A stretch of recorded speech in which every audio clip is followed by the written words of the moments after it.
dirigir. No Brasil, o sonho de muitos jovens se torna realidade ao completar 18 anos. Um processo que demanda tempo, estudo e prática. O Repórter Justiça de hoje vai mostrar para você as principais exigências da legislação de trânsito e as últimas atualizações. Como vencer o medo de estar ao volante nas ruas e o passo a passo para conquistar a tão sonhada carteira. Trânsito pesado.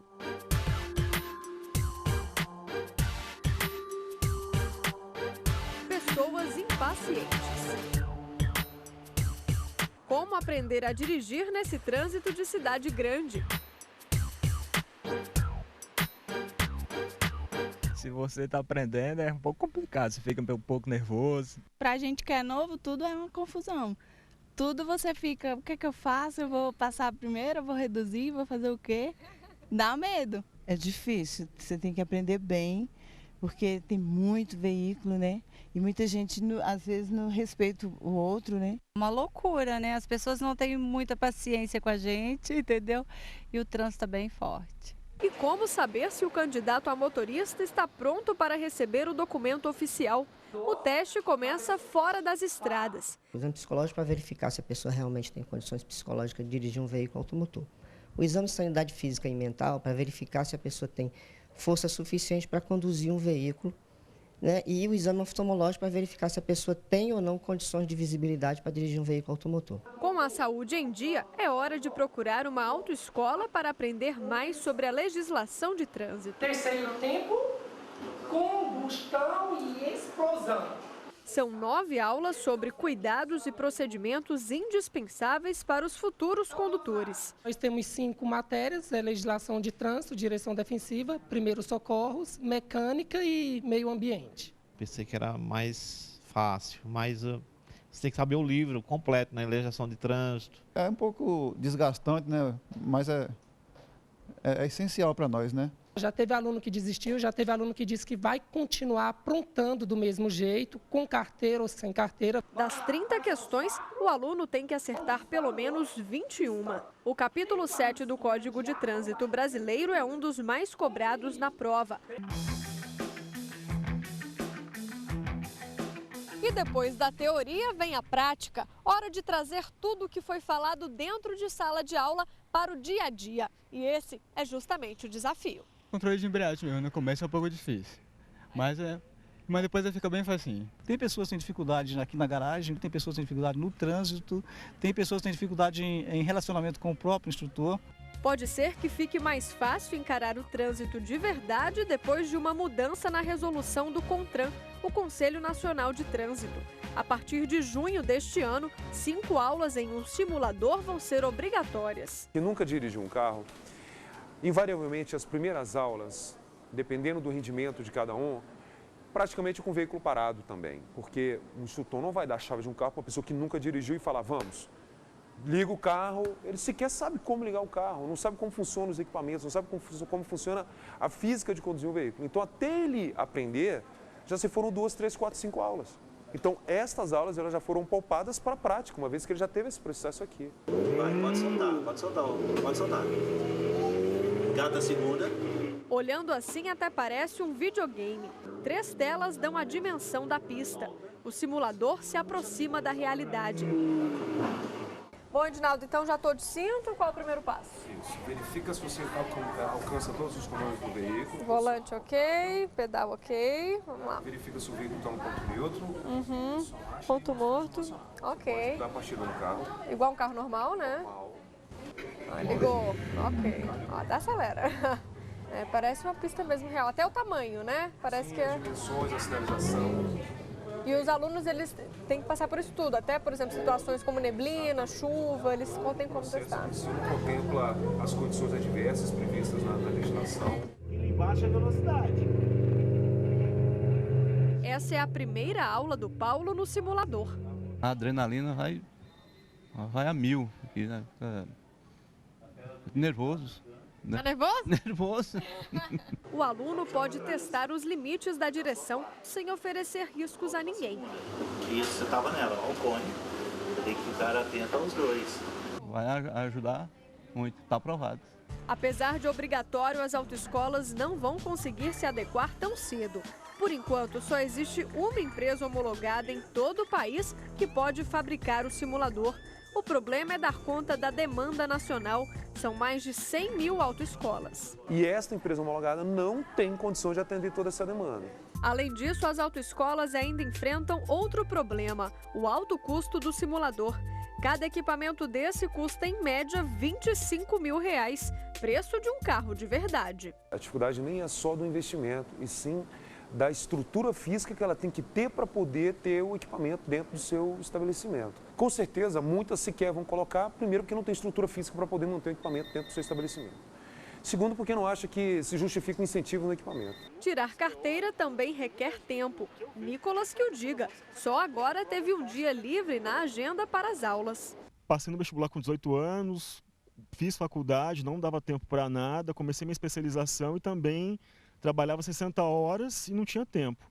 E o tempo que eu consegui para tirar minha carteira foi agora, depois que acabou tudo. Eu fiz meio que o caminho inverso. O trânsito meio que assusta muita gente, né? Então, acho que depois de você criar aquela coragem inicial e ver que não é um bicho de 7 cabeças, você vai embora. Exames de saúde em dia, domínio das regras de trânsito medido em um teste teórico e aprovação na prova prática. Só depois de tudo isso é que a carteira chega em casa. É a provisória e com ela, todo cuidado é pouco. É como se fosse um estágio probatório. A pessoa fica 12 meses e nesse período de 12 meses ela não pode ter nenhuma infração, nem grave, nem gravíssima e nem mais de uma média. Se no período de 12 meses ela tiver uma dessas infrações, uma grave ou gravíssima ou reincidente média, ela perde a permissão, vai começar tudo do zero, começar tudo de novo. Cuidado que esse estudante não teve e em menos de um ano perdeu a permissão. Por causa de multa, pardal, cometi 2 infrações e perdi a carteira, estou voltando para fazer de novo, abrir outro processo aí, para quem sabe. Eu já tenho carro, entendeu? Aí fica revoltante ver meu carro parado lá em casa. Agora é repetir o processo. Que trabalheira! Mas nem a carteira definitiva é vitalícia. O condutor tem que renovar, ser avaliado novamente pelo Detran dentro de no máximo 5 anos. Funciona de acordo com a faixa etária. Até você completar 65 anos de idade, você renova a carteira de 5 em 5 anos. Acima de 65 anos de idade, a carteira tem validade de 3 em 3 anos. Bem, e o que a gente mostrou até aqui vale para conseguir a carteira tipo B, obrigatória para a direção de veículos de pequeno porte. Só que ela também é essencial para quem ainda pretende se aventurar em outros tipos de transporte. Um dos pré-requisitos é ter pelo menos 1 ano de experiência em um carro de passeio. Só depois desse tempo é possível mudar a categoria da CNH. Na do tipo C, por exemplo, você pode assumir o comando dos caminhões. Com a D, dirigir um ônibus. Mas nesse caso, o condutor precisa também ter dirigido um caminhão por 1 ano ou um carro de passeio por 2. E veja no próximo bloco, a lei seca mudou. E agora, como manter a vida social e não perder a carteira? Como os bares e restaurantes têm sobrevivido com a queda no faturamento? Eu te conto já já. Cadeia, multa e carteira suspensa. As penalidades da lei seca estão cada vez mais severas. Por um lado, comerciantes insatisfeitos. Por outro, empresários lucram com novos negócios. Você vai ver agora as consequências de uma lei mais rígida e como os brasileiros estão se adaptando a ela.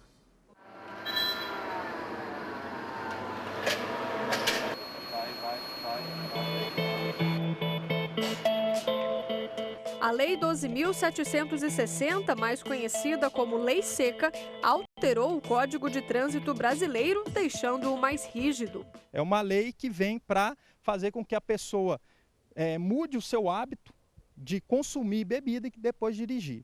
As regras têm preocupado cada vez mais os brasileiros e os comerciantes. A tolerância que havia antes, 6 decigramas de álcool por litro de sangue, não existe mais. Tá bem rigorosa. Não, tô aqui, assim, antigamente você poderia comer um bombom com licor que não dava multa nenhuma. Hoje em dia, você já paga uma multa de R$2 mil. O tempo entre o consumo até o momento do teste é que vai determinar se essa pessoa está ou não sob influência de substância alcoólica. Quando há o teste ele atinge ali um nível muito baixo, muito próximo dos limites, ou seja, 002, 003, o policial, o agente de trânsito, está orientado a pedir para que essa pessoa aguarde e vai oferecer a ela a possibilidade dela fazer um novo teste, o reteste. Mas o direito de não assoprar o bafômetro, esse continua. Afinal, pela lei, ninguém é obrigado a produzir provas contra si mesmo. Ela se recusando, automaticamente, com a recusa, a legislação já prevê que ela já vai ser autuada administrativamente, ou seja, vai levar a multa, vai ter a habilitação recolhida imediatamente e o veículo vai ser retido até que se apresente alguém em condições de liberar o veículo. E agora, a polícia também pode filmar o motorista que estiver com sinais de embriaguez e ser testemunha do crime. Havendo ainda a condição psicomotora alterada, visivelmente alterada, o policial, o agente de trânsito está percebendo que aquela pessoa não tem a mínima condição de estar dirigindo, aí vai entrar essa parte de, através do testemunho, das imagens de vídeo, essa pessoa também vai ser levada à delegacia para a aplicação das penalidades criminais. A lei mudou e o movimento no comércio também. Na capital do país, os bares e restaurantes deixaram de faturar até 20% depois das novas regras. Na prática, está havendo queda de faturamento, consequentemente, demissão de funcionários. Prejuízo para alguns, vantagem para outros. O Ivan aproveitou esse endurecimento da lei seca para lucrar. Ele leva o cliente do bar direto para casa. Ivan, me conta como é que funciona esse serviço.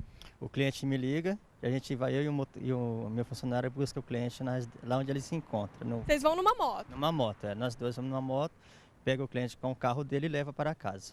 Quem que dirige o carro do cliente? Sou eu. E a responsabilidade? Grande.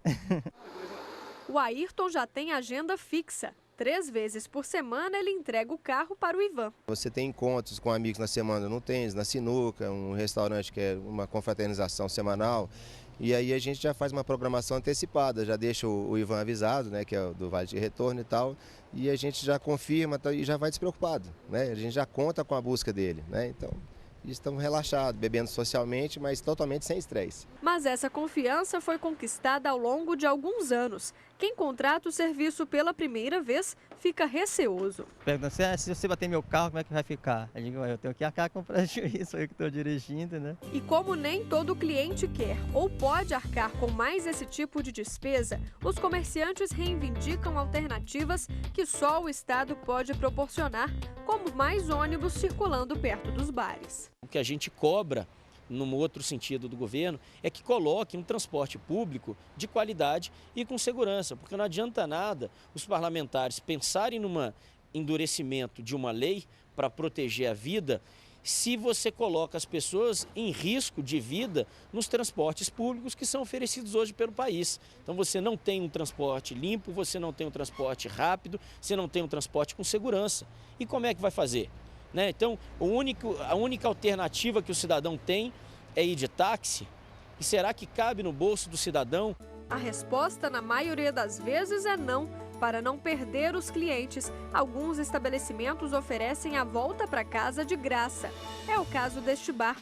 Agora, com o novo serviço, todos podem tomar uma cervejinha tranquilamente. O movimento deu uma boa melhorada. Os nossos clientes que deixaram de frequentar por causa da lei seca voltaram a frequentar e estamos agregando novos clientes agora com isso. Eu acho muito bom, assim, eu acho que muitos outros bares podiam ter esse serviço. Eu achei muito bacana, achei muito legal essa ideia. O fato é que a lei, mais dura, tem dado resultados impressionantes. Em 2012, mais de 1.300 motoristas foram autuados por embriaguez e os acidentes também diminuíram. A gente vem numa tendência dos últimos 4 anos, uma tendência de redução do número de acidentes anuais e de óbitos anuais. E as próprias perícias indicam que sempre há uma conexão muito grande entre os motoristas que se envolveram em bebida, em acidentes, com a ingestão de bebida. Está muito evidente que a bebida ela é um nocivo, ela causa sim, ela traz riscos à segurança do trânsito. Então a gente precisa continuar nessa toada de fiscalização constante, firme, campanhas educativas sempre na mídia para poder instruir e mudar essa cultura do cidadão em beber e depois querer dirigir. O rigor da fiscalização parece ter conscientizado o brasileiro. Eu acho maravilhosa, deveria ter vindo há muito tempo antes. Que realmente é uma lei que diminui acidentes, diminui mortes. Eu acho que a multa deveria ser mais alta ainda. Está mais que certo, é muito coerente. Eu acho que as estatísticas hoje mostram isso por si só. A redução em termos de acidente, de morte. O Repórter Justiça vai para um rápido intervalo, mas no próximo bloco você vai ver como vencer o medo de dirigir. Porque as mulheres são as que mais sofrem com essa insegurança. Eu volto já já. Quando o volante se torna um obstáculo, o que fazer? Muitas pessoas até conseguem passar nos exames teóricos e práticos, mas na hora de enfrentar o trânsito de verdade, vem um bloqueio. No Brasil, poucos departamentos de trânsito oferecem uma ajuda a essas pessoas. Veja agora o que fazer para vencer esse medo.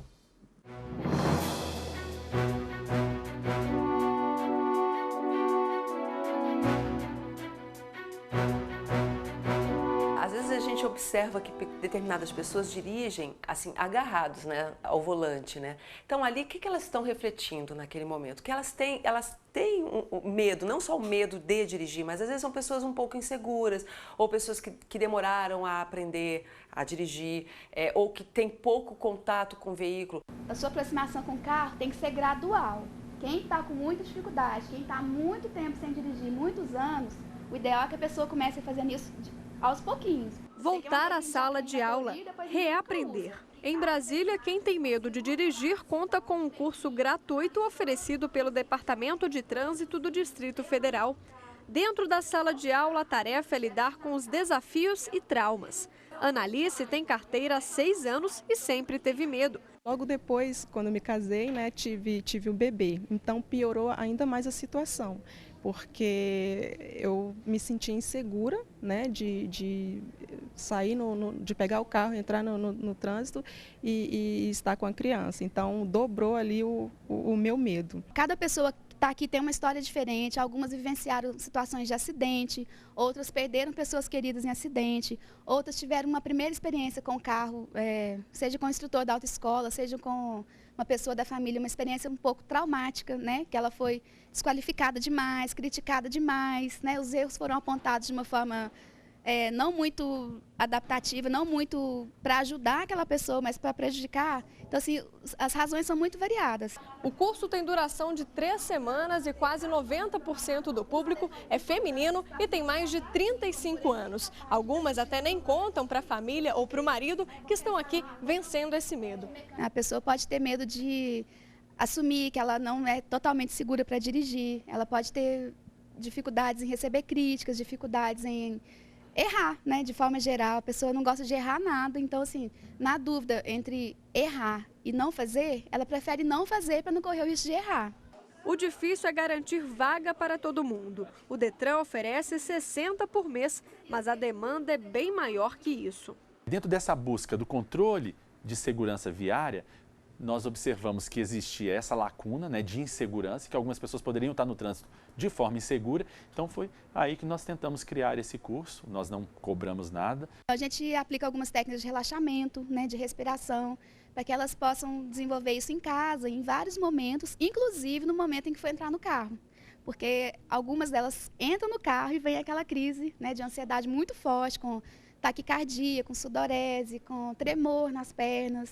Aqui eu absorvo o que a professora fala, né? Tanto as coisas positivas como negativas, que realmente a gente se encaixa, isso realmente tem a ver comigo. Então, em casa eu faço uma reflexão, converso com meu esposo, com meus familiares, e aí todo mundo vai me ajudando também. Além da teoria, o aluno também tem um contato mais próximo com o carro. Nós temos também um veículo estático, ou seja, a pessoa não vai circular no veículo, então a pessoa tem a oportunidade de entrar no veículo, quebrar alguns paradigmas, né? Até aquela resistência do ouvir o barulho do motor mesmo, né? Passar a marcha, sentir, né, o carro, conhecer o painel.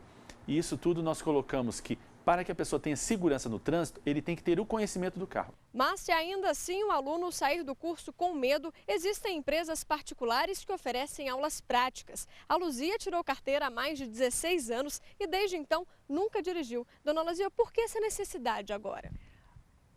É questão do meu trabalho, né, que eu agora me sinto com necessidade de dirigir.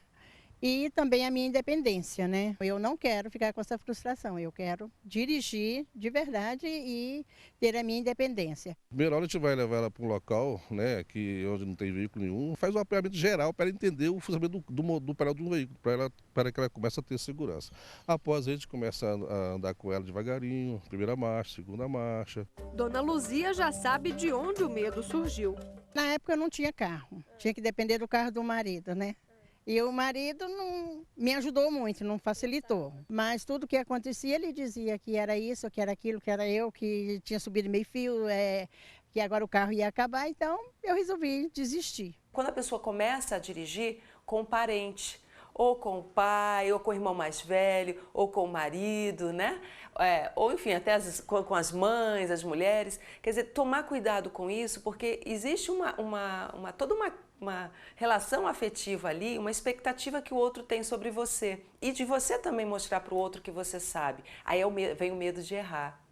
E aí, claro, vem a cobrança do outro que você já saiba. Então aí começa um estresse dentro dessa situação, dentro do ambiente carro, e que você internaliza que carro é um lugar de conflito, carro é um lugar desagradável, carro é um lugar que vai fazer você se sentir mal, que você não pode errar, que o tempo todo você tem que mostrar que sabe. Mas por que as mulheres são as mais afetadas? A gente tem um outro elemento que é cultural, que é, ao menino é dado carrinhos desde cedo. Não só carrinho com ele brinca passando, mas hoje em dia tem uma série de carrinhos que ele monta no carrinho, ele já sai dirigindo o carrinho, né? Inofensivo, mas é um carrinho. A menina já não é dado tanto isso. Então a menina é incentivada que ela brinque com o quê? Com bonecas, outro tipo de brinquedo.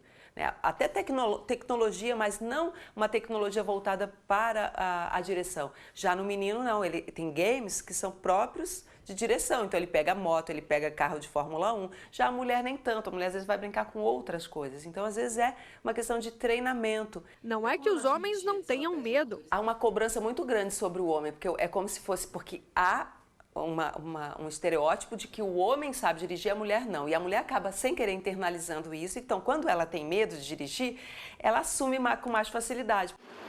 O seu Lima teve coragem de assumir o medo e esse é o primeiro passo para vencer a insegurança.